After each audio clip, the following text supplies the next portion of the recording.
Hello, ನಮಸ್ಕಾರ. Welcome to my channel. ಹೆಂಗದಿರಿ ಎಲ್ಲರೂ? I hope all are doing well. So ಇವತ್ತೊಂದು ಸ್ಮಾಲ್ ರೀಡಿಂಗ್ ಮಾಡೋಣ. This is related to your feelings and emotions. ಅಂದರೆ moonology ಡೆಕ್ದಿಂದ ನೋಡೋಣ ಏನು ಹೇಳ್ತದೆ ಮೂನ್ ಅಂತಂದು. ಎಸ್ಟ್ರಾಲಜಿಕಲಿ ಮೂನ್ ಅಂದರೆ moon represents your peace of mind, feelings, emotions. ನೀವು ಏನೆಲ್ಲ ಪ್ರಾಪರ್ಟಿ ಕಲೆಕ್ಟ್ ಮಾಡ್ತೀರಿ ಅದನ್ನು. 4th ಹೌಸ್ ಕರ್ಕ ರಾಶಿ ಓನರ್ ಚಂದ್ರಮ. ಸೊ ಡಿಫ್ರೆಂಟ್ ಲ್ಯಾಂಗ್ವೇಜಸ್, ಈ ಥರ ಸಾಕಾಗುವಷ್ಟು ವಿಷಯಗಳನ್ನೆಲ್ಲ ಅವನು ರಿಪ್ರೆಸೆಂಟ್ ಮಾಡ್ತಾನೆ. ಸೊ ಸ್ಪೆಷಲಿ ಮೂನ್ ಅಂದರೆ ನಿಮ್ಮ ಮನಸ್ಸು ಮತ್ತು ನಿಮ್ಮ ಫೀಲಿಂಗ್ಸ್ ಅಲ್ಲ. ನಿಮ್ಮ ಮನಸ್ಸಿಗಾಗಿ ಮೂನೋಲಜಿ ಡೆಕ್ನಿಂದ ಏನು ಗೈಡೆನ್ಸ್ ಇದೆ, ಯಾಕಂದರೆ ಮನಸ್ಸೇ ಮುಖ್ಯ ಅಲ್ವಾ? ಸೊ ನೋಡೋಣ. ಈ ವಿಡಿಯೋ ಮೂಲಕ ತಾವು ಫಸ್ಟ್ ಟೈಮ್ ಏನಾದರೂ ನನ್ನ ಚಾನಲಿಗೆ ಬಂದಿದ್ದರೆ ದಯಮಾಡಿ ನನ್ನ ಚಾನಲ್ ಸಬ್ಸ್ಕ್ರೈಬ್ ಮಾಡಿರಿ.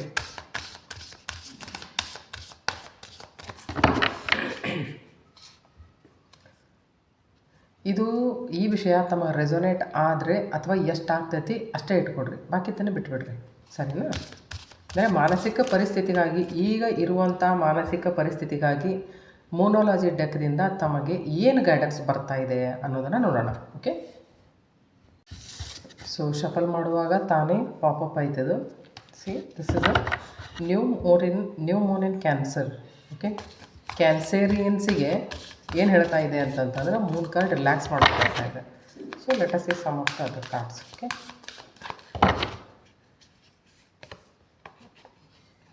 This is new moon in ವರ್ಗು.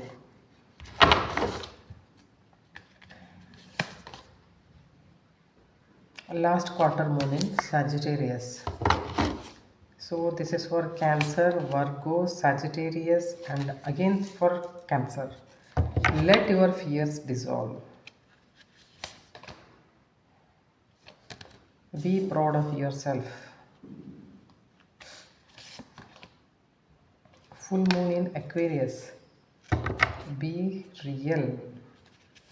Okay, we'll take another 2 cards. Release your blocks. Okay, so breathe through the tension. Full moon in Scorpio.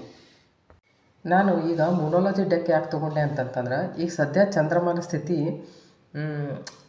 ಸ್ವಲ್ಪ ಅಲ್ಲ ಕಂಫರ್ಟೇಬಲ್ ಇಲ್ಲ. ಯಾಕಂತಂದ್ರೆ 11ನೇ ರಾಶಿಯೊಳಗೆ ಕುಂಭ ರಾಶಿಯೊಳಗೆ Mercury, Venus, Rahu, Sun and Chandrama ಇವತ್ತು. ಓಕೆ, 10ನೇ ಮನೆಯೊಳಗೆ ಏನಕ್ಕೆ 10th house Mars, 3rd house Guru, 5th house Ketu in Leo ರಾಶಿ. ರಿಲೇಷನ್ಸ್ ತೊಳಗೆ ಒಂಥರ ಡಿಟ್ಯಾಚ್ಮೆಂಟ್ ಫೀಲ್ ಆಗೋದು, ಅಥವಾ ಅದರೊಳಗೆ ಯಾವುದೇ ಥರದ ಇಂಟ್ರೆಸ್ಟ್ ಇರೋಂಗಿಲ್ಲ. ಯಾಂತ್ರಿಕವಾಗಿ ಆ ರಿಲೇಷನ್ಸ್ ಎಲ್ಲ ನೆಗೆಸಿಕೊಂಡು ಹೋಗೋದು, ಈ ಥರದ ವಿಷಯ. 12th ಹೌಸ್ ಅಂತೂ ಸ್ಯಾಟರ್ನ್ ಐತಿ. ಚಂದ್ರಮ ಇನ್ ರಾಹುಸ್ ನಕ್ಷತ್ರ, ವೀನಸ್ ಇನ್ ರಾಹುಸ್ ನಕ್ಷತ್ರ ಆ್ಯಂಡ್ ಸನ್ ಇನ್ ಧನಿಷ್ಠ ನಕ್ಷತ್ರ, ಮಾರ್ಸದ ನಕ್ಷತ್ರಗಳು. So Mars Rahu, Mars Venus, Mars Mercury. ಆಮೇಲೆ ಅದರೊಳಗೆ ಮಾರ್ಸ್ ಚಂದ್ರಮ ಒಂಥರ ಮೆಂಟಲ್ ಟರ್ಬುಲೆನ್ಸ್, ಮೆಂಟಲ್ ರೆಸ್ಲೆಸ್ನೆಸ್ ತೋರಿಸ್ತೈತಿದೆ. ಸೊ ಅದಕ್ಕೆ ನಾನು ಅಂದ್ಕೊಂಡೆ ಇವತ್ತು ಮೂನೋಲಜಿ ಡೆಕ್ ತೊಗೊಂಡು ನೋಡೋಣ ಅಂತಂದು ಹೇಳಿ. ಸೊ ಲೆಟ್ ಅಸ್ ಸಿ ಆ ಮೂನ್ ಏನೇನು ಹೇಳ್ತಾ ಇದೆ ಅಂತಂದು ಹೇಳಿ, ಆಯಿತಾ? ಈಗ ಇಲ್ಲಿ 2 card. Okay, new moon in Cancer relax ಅಂತ ಹೇಳ್ತೈತಿ. Full moon in Cancer let your fears dissolve ಅಂತಂದು ಹೇಳಿ.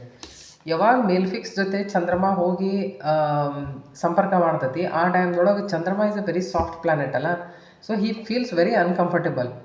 ಚಂದ್ರಮ ಅಂದರೆ ನಿಮ್ಮ ಪೀಸ್ ಆಫ್ ಮೈಂಡ್. ನೀವು ರಿಲ್ಯಾಕ್ಸ್ ಮಾಡ್ತೀರಿ. ಎಲ್ಲಿ ರಿಲ್ಯಾಕ್ಸ್ ಮಾಡ್ತೀರಿ? ಮನೆಯೊಳಗೆ ರಿಲ್ಯಾಕ್ಸ್ ಮಾಡ್ತೀರಿ. ಓಕೆ, ಅದಕ್ಕೆ ಅದೇನು ಹೇಳ್ತೈತಿ, ಒಂದು ಸ್ವಲ್ಪ ರಿಲ್ಯಾಕ್ಸ್ ಮಾಡಿರಿ ನೀವು. ಈಗ ಮೂನ್ ಆ್ಯಂಡ್ ಮಾರ್ಸ್ ಹೆಂಗೆ ಅಂತಂತಾರೆ, ಒಂಥರ ಬಿಸಿ ತವಿ ಮೇಲೆ ನೀರು ಹಾಕಿದಂಗೆ.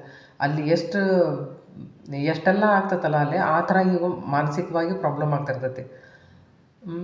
ಚಂದ್ರಮ ಇನ್ ರಾಹುಸ್ ನಕ್ಷತ್ರ, ಮಾರ್ಸ್ ಇನ್ನೊಂದು 4 ದಿವಸಕ್ಕೆ, ನಾಳೆ 23ನೇ ತಾರೀಕಿಗೆ ಅವನು ಹೋಗ್ತಾನೆ ಎಲ್ಲೇ ಎಕ್ವೇರಿಯಸ್ಗೆ, ರಾಹುಲ್ ಜೊತೆ ಕೂಡಾಕಂತಂದೇಳಿ.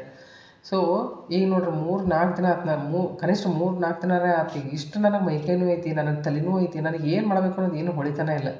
ಚಂದ್ರಮ ರಾಹುಲ್ ಜೊತೆ ಯಾವಾಗಿದ್ದಾಗ ಒಂದು ಮಾನಸಿಕವಾಗಿ मानसिक रूप से प्रताड़ित करता है. सन इज योर आत्मा. ಸೊ ಆತ್ಮ भी उतना कुछ अच्छा फील नहीं करता. ಯಾಕಂದರೆ ಈಗ ಸದ್ಯ ಮೊನ್ನೆ ಸೂರ್ಯಗ್ರಹಣ ಅಂತೂ ಆಯಿತು. ತೋ ನನಗೆ ಸೂರ್ಯ ಅಂತಂದರೆ ನಿಮ್ದು ಹೆಲ್ತ್ದ ಕಾರಕ ಗ್ರಹ. ಸೊ ನನ್ನ ಹೆಲ್ತೊಳಗೆ ಇಷ್ಟು ಅಪ್ಸ್ ಆ್ಯಂಡ್ ಡೌನ್ಸ್ ಆಗತ್ತೈತಿ, ನನ್ನ ಫೀಲಿಂಗ್ಸ್ದೊಳಗೆ ಇಷ್ಟು ಅಪ್ಸ್ ಆ್ಯಂಡ್ ಡೌನ್ಸ್ ಆಗತ್ತವ, ನನಗೆ ಆ್ಯಕ್ಚುಲಿ ಏನು ಮಾಡ್ಬೇಕಂತೇಳಿ ಗೊತ್ತಾಗವಲ್ತಿ ಒಂದು 3-4 ದಿವಸ ಆತು. So it depends. ಆದರೆ ಹೆಂಗಿರ್ತೈತಿ ಅಂತಂದ್ರೆ ಅದ್ರದ್ದು ಟೈಮ್ ಪೀರಿಯಡ್ ನನಗೆ ಭಾಳ ಕಡಿಮೆ ಇರ್ತೈತಿ. ಯಾಕಂತಂದ್ರೆ ನೀವು ಎಲ್ಲಾದರೂ ಸ್ಪಿರಿಚುವಲ್ ಪ್ರಾಕ್ಟೀಸ್ ಮಾಡ್ತಿದ್ರಿ, ನಿಮ್ಮ ಆ್ಯಕ್ಟಿವಿಟೀಸ್ ನೀವು ಕಂಟಿನ್ಯೂ ಮಾಡ್ತಿದ್ರಿ ಅಂತಂತಂದ್ರೆ ಅಪ್ಸ್ ಆ್ಯಂಡ್ ಡೌನ್ಸ್ ಅಷ್ಟು ಬಂದರೂ ಸಹಿತ ಅದನ್ನು ನಿಮಗೆ ಇಷ್ಟು ಇಫೆಕ್ಟ್ ಆಗಂಗಿಲ್ಲ. ಯಾಕಂದ್ರೆ ಅಷ್ಟರೊಳಗೆ ಗೊತ್ತಾಗ್ತೈತೆ, ಓ ನಾ ಆ ಪೀಕಿಗೆ ಹೊಂಟಲ್ಲ, ನಾನು ಕೆಳಗೆ ತೊಗೊಂಡ್ಬರ್ಬೇಕಂತಂದೇಳಿ. ಸೊ ಅಷ್ಟೊಳಗೆ ಕೆಳಗೆ ತೊಗೊಂಬಂದೆ. ಸೊ ಈ ಥರ ಎಲ್ಲ ಪ್ರಾಬ್ಲಮ್ಸ್ ನಡೀತಿರ್ತಾವೆ.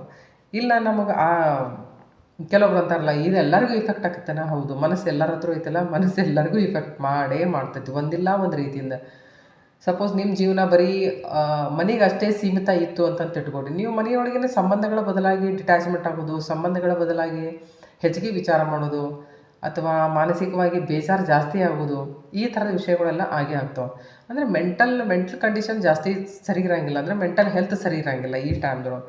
ಸೊ ನಿಮಗೆ ಏನು ಹೇಳಕತ್ತೈತಿ ಮೂನ್ ಅಂತಂತಂದ್ರೆ, ನೀವು ಮೂನ್ ಇನ್ ಕ್ಯಾನ್ಸರ್ ರಿಲ್ಯಾಕ್ಸ್, ಎಷ್ಟು ಆಕತ್ತಷ್ಟು ರಿಲ್ಯಾಕ್ಸ್ ಮಾಡಕ್ಕಲ್ಲಿರಿ, ಮೆಡಿಟೇಷನ್ ಮಾಡಕ್ಕಲ್ಲಿರಿ. ಮೆಡಿಟೇಷನ್ ಮಾಡಕ್ಕೆ ನಾ ಯಾಕೆ ಹೇಳ್ತೀನಿ ಅಂತಂದ್ರೆ, ನಿಮ್ಮ ಸಮಸ್ಯೆಗಳಿಗೆ ನಿಮ್ಮ ಹತ್ರನೇ ಉತ್ತರ ಇರ್ತದೆ. ಆದ್ರೆ ಹೆಂಗಿರ್ತೈತಿ, ಚಾಟ್ರಿಂಗ್ ಮೈಂಡ್ ಒಟ್ಟು ಸುಮ್ಮನೆ ಇರಂಗಿಲ್ಲ ಅಂತಂದು ಹೇಳಿ ನಾವು ಎಷ್ಟು ಬಡಬಡಿಸ್ತಿರ್ತೀವಿ ಅದ್ರ ಪ್ರಕಾರ ಹೊರಗಿಂದ ಅಥವಾ ಯೂನಿವರ್ಸ್ದಿಂದ ನಮಗೆ ಏನಾದರೂ ಆನ್ಸರ್ ಬರ್ತಿರ್ತೈತಿ. ಅದನ್ನು ಕೇಳುವಷ್ಟು ನಮ್ಮ ಹತ್ರ ಟೈಮೇ ಇರೋಂಗಿಲ್ಲ. ಯಾಕಂದ್ರೆ ನಾವು ನಮ್ಮ ಲೋಕದೊಳಗನ ಮುಳುಗಿ ಹೋಗಿಬಿಟ್ಟಿರ್ತೇವೆ. ಸೊ ಅದಕ್ಕೆ ಸ್ವಲ್ಪ ಮೆಡಿಟೇಷನ್ ಮಾಡಿರಿ ಅಂತ ಹೇಳೋದು. ಯಾಕಂದ್ರೆ ನಮ್ಮಲ್ಲೇ ನಮಗೆ ಉತ್ತರ ಸಿಗ್ತೈತಿ ಅಂತ ಅನ್ನಕ್ಕೆ. Let your fears dissolve. Chandrama ಸೌಮ್ಯ ಗ್ರಹ ಅಲ್ಲ, ರಾಹು ಪಾಪಿ ಗ್ರಹ. ಚಂದ್ರಮ ಯಾವಾಗ ಕ್ರೂರ ಗ್ರಹಗಳ ಜೊತೆ ಬರ್ತಾನಲ್ಲ, ಅದು ಭಾಳ ತ್ರಾಸ ಆಗ್ತೈತೆ. ಆ ಒಟ್ಟ ಕಂಫರ್ಟೇಬಲ್ ಹಂಗೆ ಫೀಲ್ ಮಾಡೋಂಗಿಲ್ಲ. ಮಾನಸಿಕ ರೂಪಸೆ ಪ್ರತಾಡಿತ್ ಅಂದ್ರೆ ನಿಮಗೆ ಯಾವುದೇ ರೀತಿಯಿಂದ ಆಗ್ಬೋದು. ಮನಸ್ಸಿಗೆ ಬೇಜಾರಾಗೋದು ರಿಲೇಷನ್ಸ್ ಇದೆ, ಅದೊಂದು ಆಯ್ತು. ಶರೀರಕ್ಕೆ ಏನಾದರೂ ತೊಂದರೆ ಆಗಿ, ಈಗ ನನಗೆ ಇಷ್ಟು ಮೈಕೈ ನೋಸಾಗತ್ತೈತಿ 3-4 ದಿನ ಆಯ್ತು, ನಾ ಇನ್ನೂ ತನಕ ಟ್ಯಾಬ್ಲೆಟ್ ತೊಗೊಂಡಿಲ್ಲ, ಆ ಮತ್ತು ಬೇರೆ. ಸೊ ಈ ಥರದ್ದು ಒಂದಿಲ್ಲ ಒಂದು ಸಮಸ್ಯೆಗಳು ಬರ್ತಾವೆ. ರಾಹು ಯಾವಾಗ ಚಂದ್ರನ ಜೊತೆ ಅಥವಾ ರಾಹು ಯಾವ ಪ್ಲ್ಯಾನೆಟ್ಸ್ ಜೊತೆ ಕುಂಡಿರ್ತಾನಲ್ಲ, ಯಾವುದೇ ಡಿಸೀಸ್ ಏನಾದರೂ ಕ್ರಿಯೇಟ್ ಆಯ್ತು ಅಂತಂದ್ರೆ ಅದು ಯಾವಾಗಲೂ ಲಘು ಡಯಾಗ್ನೋಸ್ ಆಗಂಗಿಲ್ಲ. ರಾಹು ಅಂದರೆ ಛಾಯಾಗ್ರಹ, ಓಕೆ, ಅವನು ಡಿಸೀಸಸ್ ಕೊಡ್ತಾನೆ. ಸೊ ನಿಮಗೆ ಏನಾಗಕತ್ತೈತಿ ಅಂತ ಹೇಳಿ ಸದ್ಯ ಗೊತ್ತಾಗ್ತಿರಂಗಿಲ್ಲ. So let your fears dissolve. ಎಷ್ಟಾಗ್ತೈತಿ ಅಷ್ಟು ನಿಮ್ಮ ಮನಸ್ಸಿಗೆ ನೀವೇ ಸಾಂತ್ವನ ಹೇಳ್ಕೋಬೇಕು. ಅಥವಾ ನಿಮ್ಮ ಮನಸ್ಸಿಗೆ ಒಳ್ಳೇದು ಅನಿಸುವಂಥದ್ದು ಯಾವುದಾದ್ರೂ ಕೆಲಸ ಮಾಡಿರಿ. ನೀವು ಯಾವ ಕೆಲಸ ಮಾಡೋಕ್ಕೆ ಇಷ್ಟಪಡ್ತೀರಿ, ಟೇಲರಿಂಗ್ ಇಷ್ಟ ಆಗ್ತಿರ್ಬೋದು, ಪೇಂಟಿಂಗ್ ಇಷ್ಟ ಆಗ್ತಿರ್ಬೋದು, ನೀವೇನಾದರೂ ಡಾನ್ಸ್ ಮಾಡ್ತಿರ್ಬೋದು. ಎಷ್ಟಾಗ್ತೈತಿ ಅಷ್ಟು ಕಡೆ ನೀವು ಲಕ್ಷ್ಯ ಕೊಡಕ್ಕೆ ನೋಡ್ರಿ. ಅಂದರೆ ಏನಾಗ್ತೈತಿ ಅಂತಂದರೆ, ನೆಗೆಟಿವ್ ವಿಚಾರದ ಕಡೆ ಲಕ್ಷ್ಯ ಕೊಟ್ರಿ ಅಂತಂದ್ರೆ ಅದನ್ನು ಅಟ್ರ್ಯಾಕ್ಟ್ ಮಾಡ್ತಿರ್ತೀರಿ. ಸೊ ಎಷ್ಟಾಕೈತಿ ಅಷ್ಟು ನಿಮ್ಮ ಮಾನಸಿಕ ಅವಸ್ಥೆ ಮೇಲೆ ನಿಮಗೆ ಕಂಟ್ರೋಲ್ ಇರಲಿ ಅಂತ. ಯಾರು ಕ್ಯಾನ್ಸೇರಿಯನ್ಸ್ ಅದಾರಲ್ಲ ಅವ್ರಿಗೆ relax and let your fear dissolve. ಎಷ್ಟಾಗ್ತೈತಿ ಅಷ್ಟು ನಿಮ್ಮ ಮನಸ್ಸನ್ನು ಬೇರೆ ಕಡೆಗೆ ವಾಲಿಸಿ. So will see now scorpions. Okay, breathe through the tension, release your blocks. ಈಗ ಹೆಂಗೈತಿ ಅಂತಂದ್ರೆ, eighth lord in 10th house. 10th house ಅಂದರೆ ನಿಮ್ಮ ಪ್ರೊಫೆಷನ್. 8th ಅಂತಂತಂದರೆ ಪ್ರಾಬ್ಲಮ್ಸ್, ಅನ್ಎಕ್ಸ್ಪೆಕ್ಟೆಡ್ ಪ್ರಾಬ್ಲಮ್ಸ್. ಓಕೆ, ನಿಮಗೇನಾದರೂ ಕೆಲಸ ಭಾರಿ ಅಂತಂತ ಅನ್ನಿಸಿರ್ಬೋದು, ಜಾಸ್ತಿ ಕೆಲಸ ಬಂದಿರ್ಬೋದು, ನೀವೇನಾದರೂ ಡಬಲ್ ಶಿಫ್ಟ್ ಮಾಡ್ತಾ ಇರ್ಬೋದು, ಸೆಕ್ಷುವಲ್ ಎನರ್ಜಿ ಜಾಸ್ತಿ ಆಗಿರ್ಬೋದು. Okay, this 8th house results are unexpected. Private ಪಾರ್ಟ್ಸಿಗೆ that represents private parts also. So ಏನಾದರೂ ಯೂರಿನ್ ರಿಲೇಟೆಡ್ ಏನಾದರೂ ಪ್ರಾಬ್ಲಮ್ಸ್ ಆಗಿರ್ಬೋದು, ಈ ಥರದ್ದು ಏನಾದರೂ ಸಮಸ್ಯೆಗಳು ಉದ್ಭವ ಆಗಬಹುದು. ಓಕೆ, ಆಗ್ಬೋದಲ್ಲ, ಆಗಿರ್ಲಿಕ್ಕೆ ಬೇಕು ಈಗ, ಯಾಕಂತಂದ್ರೆ ಪ್ರಾಬ್ಲಮ್ ಇದ್ದೇ ಇರ್ತವೆ ಈಗ ಸದ್ಯ. So hidden things, it shows some hidden things. ಏನಾದರೂ ಹಳೀದೇನಾದರೂ ನೆನಪು ಮಾಡಿಕೊಂಡು ನೀವೇನಾದರೂ ಮನಸ್ಸಿಗೆ ಬೇಜಾರು ಮಾಡ್ಕೊಳ್ಳೋದು, ಆ ಥರ ಏನಾರು ಆಗ್ತಿರ್ಬೋದು. ಅಂದರೆ ಮೆಂಟಲ್ ಟೆನ್ಷನಿಗೆ ಜಾಸ್ತಿ. ಇನ್ಹೆರಿಟನ್ಸ್ ತೋರಿಸತಿ, ಲಾಂಗ್ ಟರ್ಮ್ ಪ್ರಾಬ್ಲಮ್ಸ್ ತೋರಿಸತಿ 8th ಹೌಸ್. ಓಕೆ, ಆಕ್ಸಿಡೆಂಟ್ಸ್ ತೋರಿಸತಿ. ನಿಮಗೆ ಅನ್ನಿಸ್ತಿರ್ಬೋದು ಈಗ ಸದ್ಯ ನಾನು ಎಲ್ಲಿ ಸಿಕ್ಕಾಕೊಂಡಿನಿ, ನನಗೆ ಅದ್ರ ಬದಲಾಗಿ ಗೊತ್ತಾಗವಲ್ತು. ಸೊ ನಾ ಯಾರಾದರೂ ಆಸ್ಟ್ರಾಲಜರ್ನ ಭೇಟಿ ಆಗಬೇಕು, ಅಥವಾ ಯಾರಾದರೂ ಅಕಲ್ಟ್ ಸೈನ್ಸ್ ಯಾರು ಮಾಡ್ತಿರ್ತಲ್ಲ, ದೇವ್ರ ಹೇಳ್ತಿರ್ತಾರೆ, ಟೆರೋ ಕಾರ್ಡ್ಸ್ ಮಾಡ್ತಿರ್ತಾರೆ, ಅಂಥವ್ರನ್ನ ಯಾರಾದರೂ ಕೇಳಬೇಕು ಮಾಡಬೇಕು ಅಂತ ಈ ಥರದ ವಿಚಾರಗಳು ನಿಮ್ಮಲ್ಲಿ ಸದ್ಯ ಬರ್ತಾ ಇರ್ಬೋದು. ಓಕೆ, ಆಮೇಲೆ ಮಾರ್ಸ್ ಇನ್ 10th ಹೌಸ್, ಶಾರೀರಿಕ ಬಲ ಹೆಚ್ಚಾಗಿರ್ತೈತಿ ಈಗ ಸದ್ಯ. Energy, you feel more energetic. ಕೆಲವು ಸರ್ತಿ ಹೆಂಗಾಗ್ತೈತೆ ಅಂದರೆ, ಎನರ್ಜಿ ಲೆವೆಲನ್ನು ಜಾಸ್ತಿ ಆಯ್ತು ಅಂತಂತಂದ್ರೆ ಬಾಡಿ ಇಂಬ್ಯಾಲೆನ್ಸ್ ಆಗ್ತೈತಿ, ಅವಾಗಲೂ ತ್ರಾಸ ಆಗ್ತೈತಿ. ಯಾವಾಗಿದ್ರೂ ಪಾಸಿಟಿವ್ ಆ್ಯಂಡ್ ನೆಗೆಟಿವ್ ಬ್ಯಾಲೆನ್ಸ್ದೊಳಗಿರ್ಬೇಕು. ಎರಡರೊಳಗೆ ಯಾವುದೇ ಹೆಚ್ಚಾದರೂ ಶರೀರಕ್ಕೆ ಪ್ರಾಬ್ಲಮ್. ಬರೀ ಪಾಸಿಟಿವ್ ಆದ್ರೆ ನಡಿತೈತಿ ಅಂತ ಅನ್ಕೋತಾರಲ್ಲ, ಯಾವತ್ತೂ ಹಂಗೆ. ಬರೀ ಪಾಸಿಟಿವ್ ಇತ್ತು ಅಂತಂತಂದ್ರೆ ನೀವು ವಿಚಾರ ಮಾಡಿರಿ, ಒಂದು ಸಣ್ಣ ಎಕ್ಸಾಂಪಲ್ ಅದು, ಜಗತ್ತಿನೊಳಗೆ ಎಲ್ಲರೂ ಸಾಧು ಸಂತರಾಗಿಬಿಟ್ರು ಈ ಪೃಥ್ವಿ ಮೇಲೆ. ವಿಚಾರ ಮಾಡಿರಿ ಏನಾಗ್ಬೋದು. ಈ ಪೃಥ್ವಿ ಇರಬೇಕಂತ ಐತರ ಏನಿಲ್ಲ, ಎಲ್ಲರೂ ಸಾಧು ಸಂತರಾದ್ರೆ ಎಲ್ಲರಿಗೂ ಮೋಕ್ಷ ಸಿಕ್ಬಿಡ್ತು, ಎಲ್ಲರೂ ಹೋಗಿಬಿಟ್ರು. ಓಕೆ, ಸೋ ಪ್ಲ್ಯಾನೆಟ್ नहीं रहेगा. अब दूसरा ಸಿಚುವೇಶನ್, ಎಲ್ಲರೂ ದೈತ್ಯರೇ ಆದ್ರೆ ಅಂತ ಇಟ್ಕೋರಿ, ಆಲ್ ಆರ್ ಡೆವಿಲ್ಸ್, ಒಬ್ರಿಗೊಬ್ರು ಬಡದಾಡಿಕೊಂಡು ಬಿಡ್ತಾರೆ, ಪೃಥ್ವಿ ಅವಾಗಲೂ ಮುಗಿದು ಬಿಡ್ತೈತಿ. So positive and negative should be in a balance. So try to balance your mental health. Okay, breathe through the tension. So tension ಆಗ್ತಿದ್ರೆ, ವರ್ಕ್ಲೋಡ್ ಆಗ್ತಿದ್ರೆ ಮಾಡ್ತಿದ್ರೆ ಸಿಟ್ಟು ಮಾಡ್ಕೊಳಕ್ಕೆ ಹೋಗ್ಬೇಡ್ರಿ. ಟೇಕ್ ಟೈಮ್, ನಿಮಗಾಗಿ ಸ್ವಲ್ಪ ಟೈಮ್ ಇರಲಿ. Release your blogs. ಹಳೀದೇನಾದರೂ ನೀವೇನಾದರೂ ವಿಚಾರ ಮಾಡಿ ನಿಮ್ಮ ಮನಸ್ಸಿಗೆ ಜಾಸ್ತಿ ತೊಂದರೆ ಮಾಡ್ಕೊಳ್ತಿದ್ರಿ ಅಂತಂತಂದ್ರೆ, ದೇವ್ರು ನಮಗೆ ಕೊಟ್ಟಿದ್ದು 2 ವಿಷಯ. ನಮ್ಮ ಹತ್ರ ಇರೋದು ಒಂದೇ ಒಂದು ವಿಷಯ, ವರ್ತಮಾನ. ಪಾಸ್ಟ್ ಚೇಂಜ್ ಮಾಡೋಕ್ಕಾಗಿಲ್ಲ, ಫ್ಯೂಚರದ್ದೇನೂ ಅರ್ಥ ಇಲ್ಲ. ಸೊ ನೀವು ಇರಬೇಕು, ಎಲ್ಲಿರ್ಬೇಕು, ನೀವು ಎಲ್ಲರೂ ಇರ್ಬೇಕಂದ್ರೆ ನೀವು ವರ್ತಮಾನದೊಳಗನೆ ಇರಬೇಕಲ್ಲ. ಸೊ ಅಂತಂತಂದ್ರೆ ಈ ಸುಮ್ಮನೆ ಇದ್ದಕ್ಕೆ ಕೆಲಸ ಮಾಡ್ಕೊಂತ ಹೋಗ್ಬಿಡ್ರಿ. ಒಟ್ಟು ಕೆಲಸ ಮಾಡೋದು. ಮಾರ್ಸ್ ಅಂದರೆ ಶರೀರಕ್ಕೆ ಎಷ್ಟು ಆಗ್ತೈತಿ ಅಷ್ಟು ಕೆಲಸ ಕೊಡ್ರಿ. ಅಂದರೆ ಅದು ಮನಸ್ಸಿಗೆ ತ್ರಾಸ ಕೊಡೋಂಗಿಲ್ಲ. ಮನಸ್ಸು ಕಡೆ ಅದಕ್ಕೆ ಲಕ್ಷ್ಯ ಜಾಸ್ತಿ ಹೋಗ್ತೈತಿ. ನೀವು ಖಾಲಿ ಕುಂತ್ರಿ ಅಂದರೆ ಮನಸ್ಸಿನ ಕಡೆ ಜಾಸ್ತಿ ಲಕ್ಷ್ಯ ಹೋಗ್ತೈತಿ. ಈಗ 4 ದಿನ ಅಂತ, ಈಗ ನನಗೆ ಒಟ್ಟು ಆರಾಮಿಲ್ಲ, ಆದ್ರೂ ನಾನು ಬಿಡೋಂಗಿಲ್ಲ. ನಾ ಬಂದು ಒಂದಿಲ್ಲ ಒಂದು ಪೋಸ್ಟ್ ಮಾಡಿರ್ತೇನೆ. ಯಾಕಂತಂದ್ರೆ ಇಲ್ಲಿ ಬಂದು ನಾ ಇಷ್ಟು ಮಾಡಿದೆ ಅಂದರೆ ನನ್ನ ಮನಸ್ಸಿಗೂ ಒಂಥರ ಉತ್ಸಾಹ ಇರ್ತೈತೆ, ಹೌದಪ್ಪ ಮಾಡಿದೆ. ಇಲ್ಲ ಹೋಗಿ ಸುಮ್ಮನೆ ಕುಂತುಬಿಟ್ಟೆ ಅಂತಂತಂದ್ರೆ ಅದನ್ನು ಮಾಡೋಕ್ಕಾಗಿಲ್ಲ. ನಂಗೆ ಟೈಲರಿಂಗು ಮಾಡೋಕ್ಕಾಗಿಲ್ಲ, ಈಗ ಸದ್ಯ ಮಾಡೋಕೆ ಆಗ್ತಾ ಇಲ್ಲ.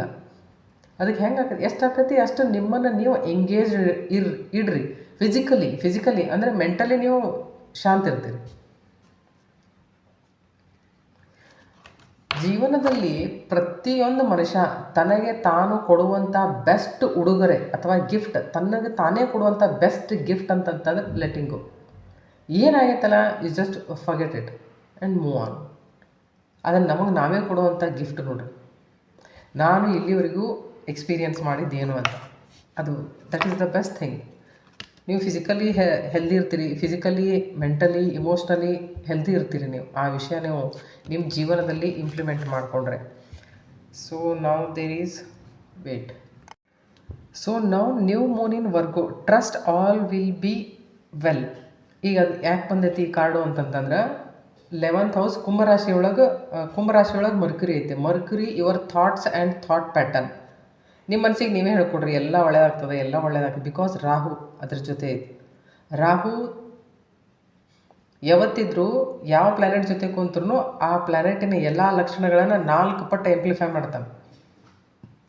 ಈಗ ನಾ ಹೇಳಿದೆ ಮರ್ಕ್ಯುರಿ ನಿಮ್ಮ ಥಾಟ್ ಪ್ಯಾಟರ್ನ್ ಅಂತ ಹೇಳಿ. ನೀವಿಷ್ಟು ವಿಚಾರ ಮಾಡ್ತಿರಲ್ಲ, ರಾಹು ಅಂತಂದರೆ ಹೆದರಿಕೆ ಬರುವಂಥ ಪ್ಲ್ಯಾನೆಟ್. ಬರೀ ಇಲ್ಲಿ ಸಲ್ಲದನ್ನೆಲ್ಲ ಕಲ್ಪನೆ ಮಾಡಿಕೊಂಡು, ಯಾಕಂದ್ರೆ ಅವನು ಭ್ರಮೆ ಸೃಷ್ಟಿ ಮಾಡ್ತಾನೆ ನಿಮ್ಮ ತಲೆಯೊಳಗೆ. ಇಲ್ಲ ಸಲ್ಲದ ವಿಷಯಗಳನ್ನೆಲ್ಲ ಕಲ್ಪನೆ ಮಾಡ್ಕೊಳ್ಳೋದೈತಿ, ಹೆದರೋದೈತಿ, ಆ ಥರದ ವಿಷಯ. ಅದ್ರ ಜೊತೆ ಚಂದ್ರಮಾನೂ ಐತಿ ಈಗ. ಸೊ ಈಗ ನಿಮ್ಮಷ್ಟಕ್ಕೆ ನೀವೇ ಅನ್ಕೋಬೇಕು ಆಲ್ ಈಸ್ ವೆಲ್ ಅಂತ ಪಿಕ್ಚರ್ ನೋಡಿದ್ರಲ್ಲ. ಸೊ ಅದು ನಿಜವಾಗ್ಲೂ ಕರೆಕ್ಟ್. ಎಲ್ಲ ಸರಿ ಐತಿ ಅಂತ ಅನ್ನುವಂಥ ಮಾನಸಿಕ ರೀತಿಯನ್ನು ನೀವು ರೂಢಿಸಿಕೊಂಡ್ರೆ ಎಷ್ಟೋ ಬೇಕಷ್ಟು ಡಿಸ್ಟೆನ್ಸ್ ನೀವು ಕವರ್ ಮಾಡ್ಬೋದು ಒಳ್ಳೆ ರೀತಿಯಿಂದ. ನಮಗೆ ನಾವೇ ಹೇಳ್ಕೋಬೇಕು, ಅಫರ್ಮೇಷನ್ ಆಗ್ತದೆ ಅದು. ಇದು ಹೆಂಗಂತಂದ್ರೆ, ಮೊನ್ನೆ ನನ್ನ ಫ್ರೆಂಡನ ಮಗಂದು ಮದುವೆ ಫಿಕ್ಸ್ ಮಾಡಿದ್ರು. ಆ ಹುಡುಗಿ ಹೆಸರು ನಾವು ಚೇಂಜ್ ಮಾಡ್ಬೇಕ್ರಿ ಅಂತಂದು ಕೇಳಾಕ್ತಿದ್ರು. ನಾ ಹಂಗೆ ಲಕ್ಷ್ಮಿ ಅಂತಿಡ್ರಿ ಹೆಸರು ಅಂತ. ಈಗ ಹೆಂಗೈತಿ ಅಂತಂದ್ರೆ ಅವ್ರು ಏನೂ ಅನ್ನಿಲ್ಲ, ಪಟ್ ಅಂತ ಹೇಳಿ ಸುಮ್ಮನಾದ್ರು ಅವರು. ಅಂದರೆ ಅವ್ರಿಗೆ ಅನಿಸ್ತು ಔಟ್ಡೇಟೆಡ್ ಹೆಸರು ಅಂತ ಜನ ಹೆಂಗೆ ತಿಳ್ಕೊತಾರೆ. ನಾ ಅವ್ರಿಗೆ ಅದನ್ನ ಹೇಳಿದೆ, I am not going to suggest Rinki Pinki Tinki ಇಂಥದ್ದೆಲ್ಲ ನಾ ಎಲ್ಲ ಸಜೆಸ್ಟ್ ಮಾಡೋಂಗಿಲ್ಲ. ನನ್ನ ಕೇಳಿದ್ರೆ ನಾ ಇದನ್ನೇ ಹೇಳ್ತೀನಿ, ಲಕ್ಷ್ಮಿ ಅಂತ ಕರೀರಿ ಅಂತಂದು ಹೇಳಿ. ಅದು ಹೆಂಗಿರ್ತೈತಿ ಅಂದ್ರೆ ಭಾಳ ಸಮೀಪ ಇದ್ದು ಕೂಡ ಅದು ಅಷ್ಟು ಸರಿ ಅನಿಸೋದಿಲ್ಲ. ಆಮೇಲೆ ಅವ್ರು ಯಾರೋ ತಮ್ಮ ಬೇರೆ ಸ್ವಾಮಿಗಳ ಕಡೆ ಹೋಗ್ಯಾರ. ಬೇರೆ ಸ್ವಾಮಿಗಳ ಕಡೆ ಹೋದ್ರಂತ ಅಲ್ಲಿ ಕೇಳಿದ್ರಂತ, ಆ ಹುಡುಗಿ ಹೆಸರು ಪುಷ್ಪ ಅಂತ ಐತೆ. ಅವ್ರು ಅಂದ್ರಂತ, ಇಲ್ಲ ನಾವು ಆ ಹುಡುಗಿ ಹೆಸರು ಚೇಂಜ್ ಮಾಡ್ಬೇಕಂತ ವಿಚಾರ ಮಾಡೀವಿ ಅಂತಂದ್ರೆ, ಅವ್ರು ಪೇಪರ್ ಮೇಲೆ ಬರೋದ್ರಂತ ಲಕ್ಷ್ಮಿ ಅಂತಂದು ಹೇಳಿ ಕರೀರಿ ಏಕೆನಂತಂದು. ಸೊ ಹೆಂಗೈತಿ ಅಂತಂದ್ರೆ ನೋಡ್ರಿ, ಈಗ ದಿನಾಲು ನೀವು ಲಕ್ಷ್ಮೀ ಬಾ ಅಂತಂದು ಕರೆಯಾಕತ್ರಿ ಅಂತ ದಿವ್ಸಕ್ಕೆ ಎಷ್ಟು ಸರ್ತಿ ಕರಿಬೋದು. ಅವನು ತನ್ನ ಹೆಂಡತಿನ, ಇವ್ರು ತಮ್ಮ ಸೊಸಿನ, ಆಕೆ ತಮ್ಮ ಅತ್ತಿಗೆನ. ನಿಮ್ಮ ಮನೆಯೊಳಗೆ ಯಾವಾಗಿದ್ರೂ ಲಕ್ಷ್ಮಿ ಅನ್ನೋ ಹೆಸರು ರಿಪೀಟ್ ಆಗ್ತಿರ್ತೈತಿ ಮೇಲೆ. ಅದೇ ಅಫರ್ಮೇಷನ್ ಆಕತ್ತೆ. ಅಫರ್ಮೇಷನ್ ಅನ್ನೋದು ಒಂದಿನ ಮ್ಯಾನಿಫೆಸ್ಟ್ ಆಗ್ತೈತಿ. ಸೊ ಅದಕ್ಕೆ ಹೆಸರಿಡಬೇಕಾದ್ರೂ 1000 ಸರ್ತಿ ವಿಚಾರ ಮಾಡಿರಿ. ಸೊ ನಿಮ್ಮ ಮನಸ್ಸಿಗೆ ನೀವೇ ಹೇಳ್ಕೊಡ್ರಿ. ನಮ್ಮ ಮನಸ್ಸಿಗೆ ನಾವೇನು ಹೇಳ್ಕೊತೇವಲ್ಲ ಅದು ಲಘು ಕೇಳ್ತಿರ್ತೈತಿ. ಅದಕ್ಕೆ ಹೆಂಗೆ ಆದ್ರೆ ಒಂದು ಮಾತಂತಂದ್ರೆ, ಬುದ್ಧಿ ಸ್ಥಿಮಿತದೊಳಗೆ ಇರಬೇಕು. ಬುದ್ಧಿ ಸ್ಥಿಮಿತದೊಳಗೆ ಇರಬೇಕು. ಇಂಥ ಎಲ್ಲ ವಿಷಯಗಳನ್ನು ನೀವು ಪ್ರಾಕ್ಟೀಸ್ ಮಾಡಿದ್ರಿ ಅಂತಂತಂದ್ರೆ, ಇಂಥ ಇಂಥ ವಿಷಯಗಳೆಲ್ಲ ನಿಮಗೆ ಯಾವಾಗ ವರ್ಕೌಟ್ ಆಕ್ಕವು ಅಂತಂತಂದ್ರೆ, ನೀವು ಸ್ಪಿರಿಚುವಲ್ ಪ್ರಾಕ್ಟೀಸ್ ಮಾಡ್ತಿದ್ರೆ. ಸೊ ನಾನು ಅದಕ್ಕೆ ಎಲ್ಲರೂ ಹೇಳ್ತಾರೆ, ಅಟ್ಲೀಸ್ಟ್ ನಿಮಗೆ ನೀವು ಒಂದು 10 ಮಿನಿಟ್ಸ್ ಕೊಡ್ರಿ ಡೈಲಿ. ನಮಗೆ 10 ಮಿನಿಟ್ಸನ್ನು ಕೊಡಲಿಲ್ಲ ಅಂತಂದ್ರೆ ಜೀವನ ಮಾಡಿ ಉಪಯೋಗ ಏನಾಯ್ತು? ಮನುಷ್ಯ ಜನ್ಮಕ್ಕೆ ಏನೂ ಅರ್ಥನೇ ಇಲ್ಲ. ಹಂಗಂದ್ರೆ ಅದಕ್ಕೆ ಎಷ್ಟು ಆಕೈತಿ ಎಷ್ಟು ಮೆಡಿಟೇಷನ್ ಮಾಡಿರಿ. ಮೆಡಿಟೇಷನ್ ಅಂದರೆ use it for 10 minutes at least. Okay. Last quarter moon in Taurus, be proud of yourself. ಎಷ್ಟೋ ಸಾರಿ ನೋಡ್ರಿ ನಮ್ಮಲ್ಲಿ ನಮಗೆ ಕೀಳರಿಮೆ ಇರ್ತದೆ. ಮೊನ್ನೆ ನೀನೊಬ್ರು ಯಾರೋ ಬಂದಿದ್ರು, ಅವ್ರೊಂದು ಸ್ವಲ್ಪ ನೋಡೋಕೆ ಕಪ್ಪದಾರ. ಅದಕ್ಕೆ ಅವ್ರು ಹೇಳಾಕತ್ತಿದ್ರು, ನನಗೆ ಯಾಕೋ ಹಿಂಗೆ ಅನಿಸತ್ರಿ, ನನ್ನ ಗಂಡ ನನ್ನ ಲೈಕ್ ಮಾಡಂಗಿಲ್ಲ, ನಮ್ಮ ನೋಡೋಕೆ ಭಾಳ ಕಪ್ಪಿದ್ರು. ಅವ್ರು ಭಾಳ ಚಂದ ಅದಾರ ನೋಡೋಕೆ, ಶಿ ಇಸ್ ವೆರಿ ಅಟ್ರಾಕ್ಟಿವ್. ಅವ್ರಿಗೆ ಗೋಲ್ಡ್ ಇಷ್ಟು ಸೂಟ್ ಆಗ್ತದಲ್ಲ. ಅದಕ್ಕೆ ನಾನು ಅಂತಂದೆ, ನೀವು ಒಂದು ಕೆಲಸ ಮಾಡಿರಿ, ಈ ಮುಖದ ಮೇಲೆಲ್ಲ ಅದೇನೇನೇನೇನೋ ಆಗಾಕತ್ತೈತೆ ಅವ್ರಿಗೆ. ಅವ್ರನ್ನಾಗ್ತಿದ್ರಿ, ಇಲ್ಲ ನಾ ಏನಾದ್ರು ಎಲ್ಲಾದರೂ ಹೋಗಿ ಬರೋದು ಇದೆಯಾ, ಡಾಕ್ಟ್ರಿಗೆ ತೋರಿಸ್ಕೊಂಡು ಬರೋಣ ಅಂತಂದೆ. ನಿಮ್ಮಲ್ಲಿರೋ ಕೀಳರ ಮೇಲೆ ಮೊದಲು ನೀವು ತೆಗೆದಾಕ್ರಿ ಅಂತಂದೆ ನಾನು. ಹಾಂ, ನಾ ಕಪ್ಪದೇನಿ ಅಂತಂತಂದ್ರೆ ಆ್ಯಕ್ಚುಲಿ ದೇವ್ರು ಅದರೊಳಗೆ ನಾ ಕಪ್ಪಿರೋದ್ರಾಗ ನಾ ಬೆಳಗಿರೋದ್ರಾಗ ನಂದೇನೋ ಕಾಂಟ್ರಿಬ್ಯೂಷನ್ ಇರೋಂಗಿಲ್ಲ. ಆದರೆ ನಮ್ಮ ಮಾನಸಿಕ ಪರಿಸ್ಥಿತಿ ನಮ್ಮ ಚರ್ಮದ ಮೇಲೂ ಎಷ್ಟು ಇಫೆಕ್ಟ್ ಮಾಡ್ತದೆ ನೋಡ್ರಿ. ಈ ಮುಖದ ಚರ್ಮ ಎಷ್ಟು ಕೆಡಾಕತ್ತೈತಿ. She is just 38, 37 I think. So ಹೆಂಗಂತಂದ್ರೆ ಅದಕ್ಕೆ ಹೇಳೋದು, ಮನಸ್ಸನ್ನು ಯಾವಾಗಲೂ ಆರೋಗ್ಯವಾಗಿ ಇಡಲು ನೋಡಿ. ನಮ್ಮ ಮನಸ್ಸಿನ ಪ್ರತಿ ನಮಗೂ ಅಷ್ಟೇ ಕರ್ತವ್ಯ. ನಾವು ಹೆಂಗೆ ಮತ್ತೊಬ್ಬರ ಮನಸ್ಸಿಗೆ ನಾವು ಏನಾದರೂ ಅಂದರೆ ಅವ್ರಿಗೆ ಬೇಜಾರಾಗ್ತೈತಿ ಅಂತ ನಾವು ಹೆಂಗೆ ಅನ್ಕೋತೀವಲ್ಲ, ಹಂಗೆ ಇಲ್ಲ ಸಲದನ್ನು ವಿಚಾರ ಮಾಡಿದರೆ ನನ್ನ ಮನಸ್ಸಿಗೂ ನಾನೇ ಬೇಜಾರು ಮಾಡ್ತೇನೆ ಅನ್ನುವಂಥ ಜವಾಬ್ದಾರಿ ನಮಗೂ ಇರಬೇಕು.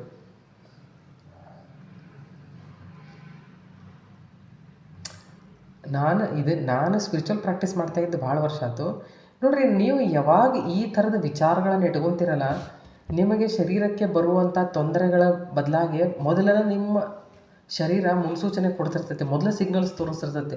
ನಿಮಗೆ ಗೊತ್ತಿಲ್ಲ, ಇನ್ನರ್ ವಾಯ್ಸ್ ಇಷ್ಟು ಸ್ಟ್ರಾಂಗ್ ಇರ್ತೈತಲ್ಲ, ಅದು ನಿಮಗೆ ನಿಜವಾಗ್ಲೂ ಹೇಳ್ತದೆ. ಮತ್ತೊಂದು ಮನುಷ್ಯ ನಿಮ್ಮ ಕಿವಿಯೊಳಗೆ ಬಂದು ಮಾತಾಡಿದಂಗೆ ಅನಿಸ್ತದೆ ನಿಮಗೆ, ಅದ್ರ ಬದಲ ನೀವು ಚೆಕ್ ಮಾಡಿರಿ ಅಂತಂದು ಹೇಳಿ. ಸೊ ಪ್ರಾಕ್ಟೀಸ್ ನೋಡಿರಿ. ಇನ್ನು ಮೇಲೆ ಟೈಮ್ ಹೆಂಗೆ ಬರ್ತೈತೆ ಗೊತ್ತಾ? ಇನ್ನು ಭವಿಷ್ಯದೊಳಗೆ ನೀವು ಸ್ಪಿರಿಚುವಲ್ ಪ್ರಾಕ್ಟೀಸ್ ಮಾಡಲಾರ್ದೆ ಹೋದರೆ ಒಂಥರ ಘಾಟಿ ಅಂದರೆ ಹುಂಬ ಅಂತಾರಲ್ಲ, ಬರೋ ಅಂತಂದು ಹಿಂಗೆ ವಿಚಾರ ಮಾಡ್ತಾರೆ. ಈಗ ಹೆಂಗೆ 70-80s ಏನು ಇರ್ತಿತ್ತಲ್ಲ, ಆವಾಗಿಂದ ಈಗೊಂದು 10-15 ವರ್ಷದ ಹಿಂದಿನಕ್ಕಿಂತಲೂ ಜನರಿಗೆ ಸ್ಪಿರಿಚುವಲ್ ದೇವಿ ದೇವತೆಗಳ ಹೆಸರಿಡೋದು ಅಂತಂದ್ರೆ ಅವ್ರೊಂಥರ ಔಟ್ಡೇಟೆಡ್ ಹೆಸರು ಇಟ್ಟಂಗಂತ ಅವ್ರಿಗೆ ವಿಚಾರ ಮಾಡ್ತಿದ್ರು. ಇನ್ಮೇಲೆ ನೀವು ಸ್ಪಿರಿಚುವಲ್ ಪ್ರಾಕ್ಟೀಸ್ ಮಾಡಲಿಲ್ಲ ಅಂತಂತಂದರೆ ನಿಮ್ಮನ್ನು ಔಟ್ಡೇಟೆಡ್ ಅನ್ಕೋತಾರೆ ಮನುಷ್ಯ. ನೆನ್ಪಿಟ್ಕೊಡ್ರಿ, ದಿನ ಹಾಗೇ ಬರ್ತಾವೆ. ಇಷ್ಟು ಸಣ್ಣ ಹುಡುಗರೆಲ್ಲ ಈಗ ಇದರ ಸೋಷಿಯಲ್ ಮೀಡಿಯಾ ಮೇಲೆ ಬಂದು ಎಷ್ಟು ಚಂದ ಮಾತಾಡ್ತಿರ್ತಾರೆ ನೋಡಿರಿ ನೀವು. ಅವ್ರು ಎಷ್ಟು ಆಳವಾಗಿ ಸ್ಟಡಿ ಮಾಡಿರ್ತಾರೆ ಅಂತಂದೇಳಿ. ಸೊ ನಿಮ್ಮ ಮಕ್ಕಳಿದ್ರೆ ಅಥವಾ ಇನ್ನೂ ಟೈಮ್ ಮೀರಿಲ್ಲ, ನೀವು ಯಾವಾಗಿದ್ರೂ ಒಳ್ಳೆ ಕೆಲಸ ಸ್ಟಾರ್ಟ್ ಯಾವ ಟೈಮ್ದೊಳಗೂ ಮಾಡ್ಬೋದು.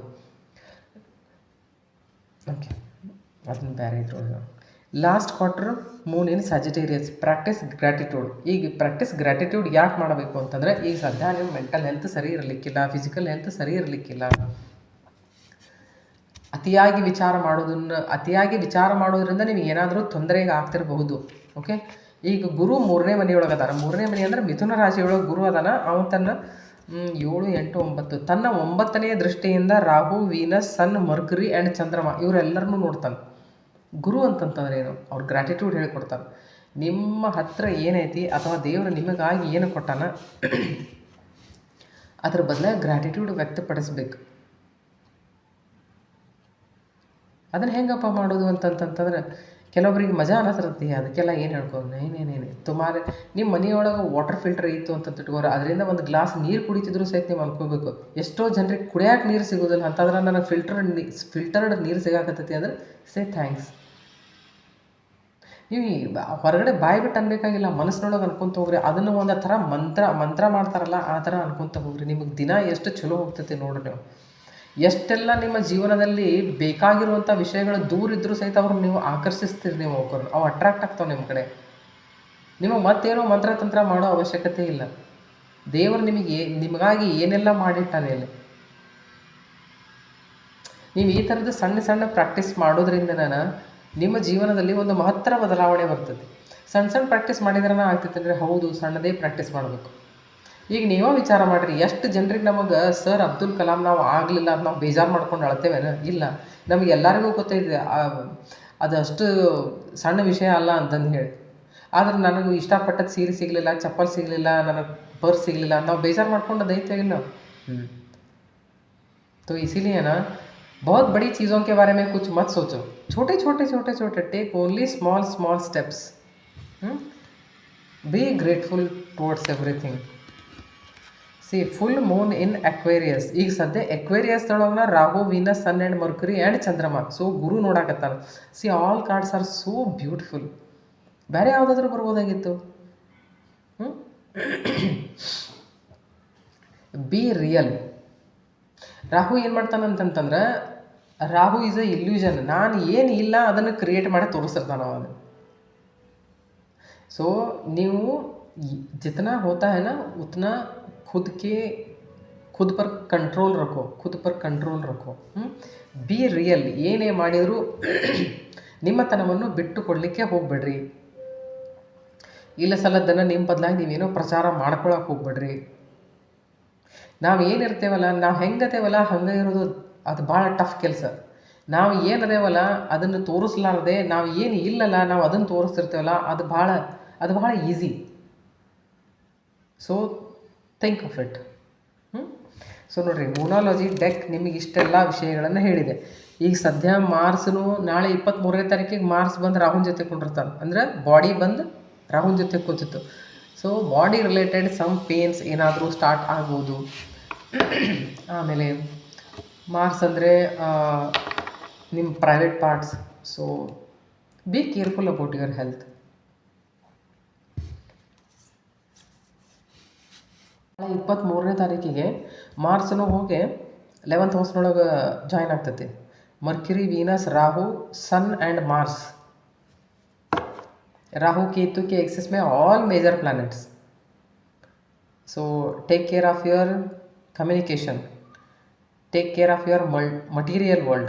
Okay, take care of your health, take care of your body and take care of your mind also. ಯಾಕಂದ್ರೆ ಮೈಂಡ್ ಹೋಗಿ ಸ್ಯಾಟರ್ನ್ ಜೊತೆ ಕೂರ್ತೈತಿ. ಸೊ ನಾನು ಹೇಳೋದೊಂದೇ, take care of yourself. Thank you. Bye.